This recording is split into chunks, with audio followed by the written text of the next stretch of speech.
Viewers, news has been doing the rounds of Krome, the Secretary General of the Naga People's Movement for Human Rights, being prevented from boarding a flight to Kathmandu from the New Delhi International Airport on April 7th. Now, he was on his way to Kathmandu to attend a conference organized by the Asian Indigenous Peoples Pact. Now, known for his advocacy for human rights, especially of the indigenous people and the Naga people, this is not the first time he was prevented from boarding a flight abroad. In fact, 5 years ago, he was also prevented from boarding another flight to Bangkok. And in between April 7 and 5 years back, there was no other time that he had a chance to go abroad. But that's what he has informed us, that this is not the first time. Now, Krome spoke to Nagaland News Network over the phone, and he has informed us about his thoughts on this and why exactly he has been targeted or stopped from visiting such conferences abroad. Can you please tell us from where you were going and from where to where and for what purpose and which date exactly? I was traveling from and to going to Kathmandu via Delhi, the international airport, and going to attend a meeting of the Asian Indigenous Peoples Pact of South Asia. Okay, so this was on, if I'm correct, April 7th, you were flying? It was on the 7th, yes. Okay, so from the Delhi International Airport, while you were just about to board the flight, they stopped you, the police? So it was at the immigration counter. Okay. Yes. Now, what reasons did they give you for stopping you from boarding the flight? They did not give any reason. They just detained me, asked me to wait, and I waited for some time. And they just came back and told me that you are not allowed to travel. You cannot travel. That's all. You cannot travel, and that was it. And then they told you return back? Yeah, I mean, they didn't say anything. You cannot travel, and then they canceled whatever clearance was given in the immigration. Mm-hmm. Yeah. So this was immigration at the international airport in New Delhi? That's right. Okay. And this event, event that was being held in Kathmandu, what is it exactly? No, this is something which we do annually, once in a year. Okay. The sub-regional meeting of the Asian Indigenous Peoples Pact, which is comprised of India, Bangladesh, and Nepal, and Northeast India. Mm-hmm. So once in every year we do meet and to discuss our indigenous people's issues and interest. Mm-hmm. So it was kind of a routine meeting only. Mm. Yeah. Okay, so previously have you been stopped also like this, and is it the first time that is being conducted in Kathmandu? No, we have done before also in Kathmandu. We have done several times. Okay. And it is not the first time that I've been stopped. I've been stopped exactly 5 years ago in Calcutta International Airport as well, when I was on way to Bangkok. Okay. And the same reason they gave that that you are not allowed to travel out of India. That's all.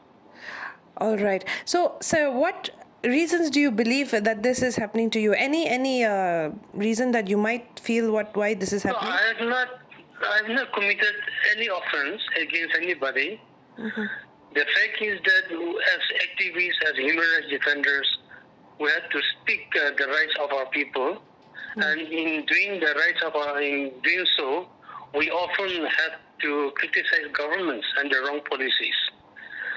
And most of the time, we have to talk about our own Naga people's struggle. Right. And the government of India perhaps did not like it. Otherwise, I see no other reason. I have asked the reason for stopping me, if there is any specific order from the government, but there is no such order, but that there is an instruction that I should not be allowed to travel out. That's all. Okay. And this is the second time you have been stopped, basically. Is that what you're saying? That's right. And That's right. in Bangkok also you were traveling. Was this for another work or convention? Yeah, this was in Bangkok was not a very formal meeting, but Okay. to meet other human rights organizations. Okay. And if I may ask, if you have been traveling abroad in other times, 5 years back and between 5 years and now, you have traveled internationally before? I mean, in this between 5 years, and if so, did you face any trouble like this? In between this 5 years, I've never been allowed. And of course, in the midst of this COVID came, so for 2 years, I mean, everybody all over the world was more or less confined. And I had not attempted to travel Okay. out also, Okay. despite several, Restrictions. And are you willing to go forward with a case on this?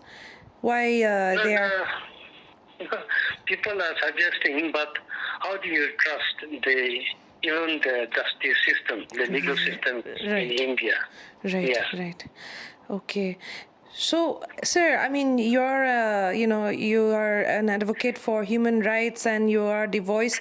So how are you going to deal with this? If they are not going to allow you to travel and speak for the people, the indigenous people, what are you thinking right now on what you should be doing? Well, the world is not as big as it used to be. It is the world is now connected through so many sources, and then we can always speak about our people, our rights from wherever we are also. That's true. So, by you not attending the convention or the conference in Kathmandu, what does it mean? How does it affect not just, of course, the indigenous people, but the people of Nagaland? How does it affect the people of Nagaland? So there may be no immediate effect as such, but there are certain issues that we can take forward with other partner organizations in promoting our rights and our interest. But though it has not affected perhaps physically on the works that we do, it has certainly destroyed a lot of morale of people who are working for democratic voices. And that is exactly the intention of the government of India to reduce any voices that has dissenting voices.